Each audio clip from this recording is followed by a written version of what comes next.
నమస్తే, welcome to our channel. నేను మిషాల్ని. గరికపాటి ప్రవచనాలంటే విన్న వాళ్ళంటూ ఎవరు ఉండరు. ప్రపంచం మొత్తం వింటూనే ఉంటుంది. కానీ ఇప్పుడు గరికపాటి చేసిన వ్యాఖ్యలు స్కూల్ విద్యార్థుల్లో మొత్తం వాళ్ళు ఇప్పుడు నెగిటివ్ గా తీస్తున్నారు గరికపాటి వ్యాఖ్యల్ని. నిజంగా ఇది సోషల్ మీడియా మొత్తం హాట్ టాపిక్ గా నడుస్తుంది. అసలు గరికపాటి గారు ఏం మాట్లాడారో ఇలాంటి విషయాలన్నీ తెలుసుకోబోయే ముందు స్టూడియోలో ఉన్నారు senior journalist doctor Kanakadurga Vadlamani గారు ఉన్నారు. వారిని విషయాలను తెలుసుకునే ప్రయత్నం చేద్దాం. నమస్కారం మేడం. నమస్తే అండి. స్కూల్ విద్యార్థుల పిల్లలతో ఇప్పుడు వాళ్ళు మాట్లాడింది ఏమో కానీ ఇప్పుడు గరికపాటి గారు ఏం మాట్లాడారు, ఇప్పుడు స్కూల్ విద్యార్థులు ఎందుకు అందరూ కూడా నెగిటివ్ గా తీస్తున్నారు గరికపాటి గారు చేసిన వ్యాఖ్యలు? విద్యార్థులు కాదండి, యాక్చువల్లీ కొంతమంది వైసీపీ సోషల్ మీడియా కావచ్చు, కొంతమంది ఆయనకి ఎగ్నిస్ట్ ఉన్న వాళ్ళందరూ మాట్లాడుతున్నారు. అయితే గరికపాటి గారు అన్నది ఏంటంటే గుడ్డు గడిది గుడ్డు అంటూ, అసలు గుడ్డు ఎందుకు పెట్టాలి స్కూల్లో, ఎవరు బాక్సులు వాళ్ళు తెచ్చుకోవచ్చు కదా, మధ్యాహ్న పథకం ఎందుకు అన్నట్టుగా మాట్లాడారు. ఇక్కడ ఆయన అన్నది మీరు అందులో ఉండే అంతరార్థం ఎవరు గ్రహించట్లా, దాన్ని నెగిటివ్గానే తీసుకుంటున్నారు. ఆయన హాస్యం పండించేలాగా మాట్లాడుతూ ఆయన వేదన వెలిబుచ్చారు. ఏంటి ఆ వేదన? ఇవాళ ఏమవుతుందంటే మీకు తెల్లారు లేచాక టీచర్స్ ఏం చేయాల్సి వస్తుంది, టీచింగ్ కంటే కూడా పొద్దున్నే రాగానే హాజరు పట్టి యాప్లో ఇవ్వాలి, తర్వాత మధ్యాహ్నం ఎగ్గులు లెక్క పెట్టాలి, ఎన్ని ఎగ్స్ వచ్చాయి, ఎన్ని ఎగ్స్ తిన్నారు పిల్లలు, ఎన్ని ఎగ్స్ మిగిలాయి. అదే కాకుండా భోజనం రుచి చూసి ఇవన్నీ కూడా లీప్ వంటి యాప్ల్లో దాన్ని పెట్టాల్సి వస్తుంది. అంటే ఈరోజు వాళ్ళు ఒక డేటా ఎంట్రీ ఆపరేటర్ లాగా లేదు ఒక క్లర్క్ లాగా చేయాల్సి వస్తుంది. అంటే బోధనేతర సిబ్బంది చేయాల్సిన పని బోధనా సిబ్బంది చేయాల్సి వస్తుంది. కాబట్టి మీరు దీని మీద దృష్టి పెట్టండి అని చెప్పటం కోసం ఆయన వ్యాఖ్యలు చేశారు. దీనివల్ల ఏమైంది, ఇవాళ ఒక కదలిక వచ్చిందిగా. ప్రతి వాళ్ళు ఆయన వ్యాఖ్యలను తప్పుపడుతున్నారు తప్ప ఆయన వ్యాఖ్యల వెనకుండే ఉద్దేశాన్ని, సదుద్దేశాన్ని ఎవరు గ్రహించట్లా. సో దీన్ని ప్రభుత్వం దృష్టికి తీసుకెళ్తారు, అంతే కదా. ఈ రెండు ప్రభుత్వాల దృష్టికి వెళ్తాయి. వెళ్ళినప్పుడు ఏం చేస్తారు, బోధనేతర సిబ్బందిని పెంచుతారు. అంటే వీళ్ళు చేయక్కర్లేదు, ఇప్పుడు ఉపాధ్యాయులు ఇవన్నీ చేయటం వల్ల వాళ్ళు బోధన తగ్గించి ఈ పనులు చేయాల్సి రావటం వల్ల ఉత్తీర్ణత శాతం కూడా తగ్గుతుంది. సో దానివల్ల ఏమవుతుంది, మళ్ళీ పిల్లలు పాస్ కాకపోతే టీచర్లని తల్లిదండ్రులు తిడతారు. తర్వాత మీకు స్కూల్ బోర్డ్స్ కూడా అడుగుతాయి. కానీ ఇక్కడ ప్రాబ్లం ఎవరో అర్థం చేసుకోవటంలా. అంటే టీచర్లు ఎందుకు చేయాలి ఈ పనులు? టీచర్లు వాళ్ళ వృత్తి ఏంటి, పాఠాలు బోధించటం, అంతవరకే. వాళ్ళని మిగతా పనులకి వాడకూడదు.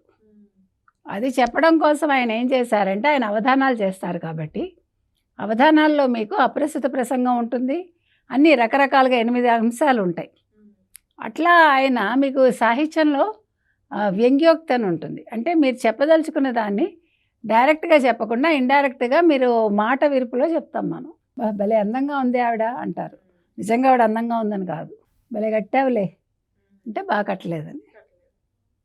అట్లా అంటే ఆ మాట విరుపులో మీకు ఆ అర్థమవుతుంది, అది అందరికీ కాదు. సో ఇవాళ ఈయన ఎందుకు ఈ భోజనాలు అనేది విసుక్కున్నది అందుకు.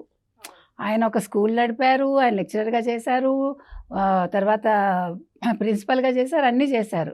అలాంటి వ్యక్తి పిల్లలకు భోజనం పెట్టద్దని చెప్పరుగా. ఆయన సామాజిక అంశాల మీద కదా మాట్లాడతారు.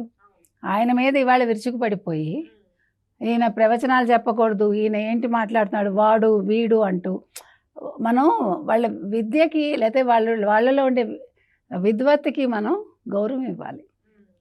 మన స్థాయి ఏంటో మర్చిపోయి ప్రతివాడు కమెంట్ చేసేవాడు. అంటే మన స్థాయి అంతే ఉందని అనుకోవాలి మనం. ఇప్పుడు తప్పు చేస్తే మనం మాట్లాడచ్చు, తప్పు లేదు. హాస్యం ఇక్కడ అపహాస్యమైంది, అది మనం చెప్పచ్చు, కానీ అది అర్థం చేసుకోండి. ఇవాళ ఇది ఒక ఇష్యూ అయ్యి ఇవాళ దీని మీద ప్రభుత్వాలు స్పందిస్తాయి, ఒక మంచి జరుగుతుంది టీచర్స్కి. టీచర్స్ వాళ్ళ పని మీద వాళ్ళు దృష్టి పెడతారు, అది అక్కడ జరగబోయేది. సో దానికోసమని ఇంత జరిగింది. దీన్ని చాలా విపరీతార్థాలు తీసేసి ఇందులోంచి గరికపాటి గారు ఇలా మాట్లాడారు, గరికపాటి గారు అలా మాట్లాడారు, పిల్లలు చదవట్లేదు అని చెప్తున్నాడు, చదువు కావాలి కానీ భోజనం ఎందుకు అంటున్నాడు, అందరూ పేద పిల్లలు ఉంటారు ప్రభుత్వ స్కూళ్ళకి వచ్చేవాళ్ళు, కరెక్టే, ఎవ్వరూ కాదని అన్నారు. ఇంకొకటండి, నిజంగా అక్కడ ఇబ్బంది జరిగినప్పుడు ఇప్పుడు నేను రోజా ఒక అసహ్యంగా ఒక మాట మాట్లాడింది భువనేశ్వర్ గారిని. ఇవాళ ఎవడైనా స్పందించాడా ఈ మాట్లాడిన వాళ్ళందరూ? ఇప్పుడు గరికపాటి గారి మీద పడ్డ వాళ్ళందరూ ఒక మహిళను అలా అంటవేంటి రోజా అని అన్నారా? అనలేదుగా. దీన్ని బట్టి అర్థమవుతుందిగా మనుషులు దేనికి స్పందిస్తారు. నిజంగా మహిళల్ని కించపరిచినా పట్టించుకోరు, ఒక పెహల్గాం దాడి తీసుకుంటే వాళ్ళ ప్యాంట్లు తీసి వాళ్ళు ఏ మతం అని తెలుసుకుని చంపితే ఎవడైనా మాట్లాడా? హిందువుని చంపారు కాబట్టి అదే ఒక హిందువు ఒక ముస్లింని చంపితే పెద్ద స్టోరీ అవుతుందా మీకు? అవుతుంది. ఎందుకు అవుతుంది? అక్కడ విషయం అక్కర్లా, ఒక హిందువు ఒక ముస్లింని చంపటమే ఇష్యూ తప్ప ఆ ముస్లిం ఏం చేసి ఉంటాడనే కోణంలో ఎవడో ఆలోచించాడు.